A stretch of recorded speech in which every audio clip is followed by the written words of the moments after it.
ایک میڈم اپنے اسکول سے گھر واپس آئی۔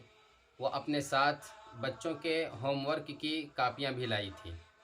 ہوم ورک میں بچوں نے میری خواہش عنوان کے تحت ایک مضمون لکھ کر میڈم کو دیا تھا۔ آج ان بچوں کے مضامین کو میڈم کو جانچنا تھا، چیک کرنا تھا۔ گھر کے ضروری کام کے بعد میڈم نے وہ کاپیاں جانچنا شروع کر دی۔ ان کے شوہر پاس ہی میں اپنے اسمارٹ فون پر اپنا پسندیدہ کھیل کینڈی کرش ساگا ٹہلتے ہوئے کھیل رہے تھے کہ ادھر میڈم آخری پرچہ پڑھتے ہی پھوٹ پھوٹ کر رونے لگی، اور اتنا زیادہ رونے لگی کہ ان کی سسکیوں کی آواز سن کر کے ان کے شوہر ان کے پاس آئے اور رونے کی وجہ دریافت کی کہ کیا ہو گیا ہے تمہیں، تم کیوں رو رہی ہو، کیوں پریشان ہو؟ میڈم نے کہا کہ کل میں نے بچوں کو میری خواہش عنوان کے تحت ایک مضمون لکھنے کو کہا تھا، بس وہی پرچہ چیک کر رہی تھی، اور آخری پرچہ جب میں پڑھنا شروع کی تو اس آخری پرچہ نے مجھے اتنا زیادہ متاثر کیا، اتنا زیادہ پریشان کیا کہ میں اپنے آپ کو قابو نہ کر سکی اور میری آنکھیں اشکبار ہو گئیں، میری آنکھوں سے آنسو چھلک پڑے۔ وہ شوہر نے ان کی باتوں کو سن کر کے بڑا حیرت میں ہوا، تعجب کرنے لگا۔ اس نے سوچا کہ کیسا مضمون ہے؟ اس نے کہا کہ ذرا میں بھی تو سنوں، مجھے بھی سناؤ۔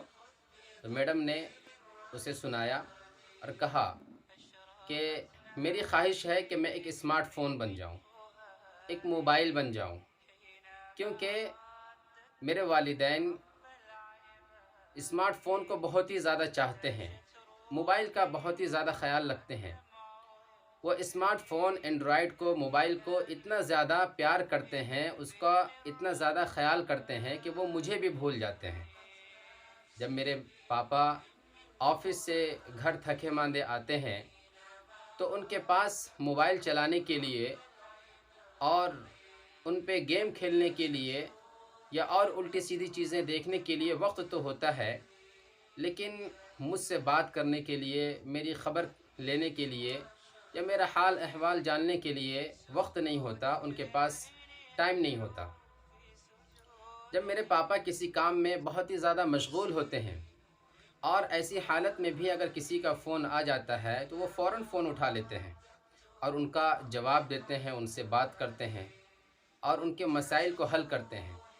لیکن اسی جگہ میں کتنی ہی اہم بات کہتا رہوں اور میں روتا رہوں، پریشان ہوتا رہوں اور میں بلبلاتا رہوں، میری طرف کوئی توجہ نہیں کرتا، اور نہ مجھے دیکھتے ہیں، نہ میری باتوں پہ توجہ کرتے ہیں، نہ میری کچھ سنتے ہیں، اور میں پریشان رہتا ہوں اور میرا دل اداس ہو جاتا ہے۔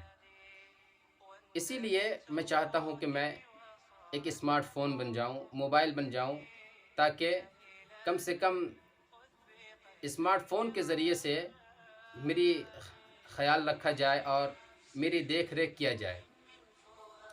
یہ مضمون جب سنایا تو شوہر سنتے ہی جذباتی ہو گیا، اور وہ بھرائی ہوئی آواز میں اپنی بیوی یعنی اس میڈم سے کہا کہ یہ مضمون کس بچے نے لکھا ہے جو اتنا زیادہ متاثر کر دیا؟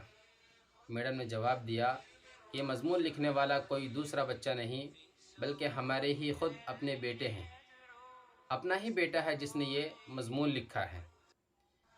میرے دوستو، یہ حقیقت ہے کہ آلات، مصنوعات، چیزیں جو ہوتی ہیں وہ انسان کے فائدہ کے لیے ہوتی ہیں، وہ کام کو آسان کرنے کے لیے ہوتی ہیں۔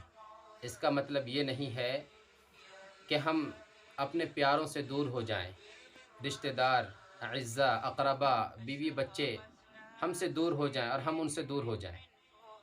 ایسا بالکل بھی نہیں ہونا چاہیے۔ آج کل ہم لوگ موبائلوں کی دنیا میں اتنا زیادہ کھو گئے ہیں کہ اپنے کون ہیں، دوست و احباب کو سب کو بھول چکے ہیں، اتنے زیادہ اس پہ منہمک ہو گئے ہیں۔ اس لیے ہم سب کو خیال رکھنا چاہیے، خاص طور سے ان معصوم بچوں پہ جو ابھی زندگی کی شروعات کرتے ہیں اور اپنی زندگی کی ان کی زندگی پروان چڑھتی ہے۔